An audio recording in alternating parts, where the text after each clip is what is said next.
Hey guys, welcome back to another interesting video of Trading Basics, and in this video I'm going to show you how to change your address into your Interactive Brokers account. So without any further ado, let's dive right into this exciting video.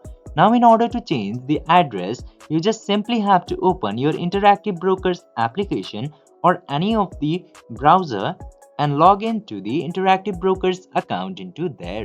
Then this home page will appear and you have to click into this head and shoulders icon into here, then go to settings by clicking into this setting icon. And now after coming into settings, you just simply have to click into this profile informations option, then your profile name will appear, and now click to this pencil icon in order to edit. After that, you can see and edit all of your profile informations. You just simply have to scroll down a bit until you get the residential address setting into here.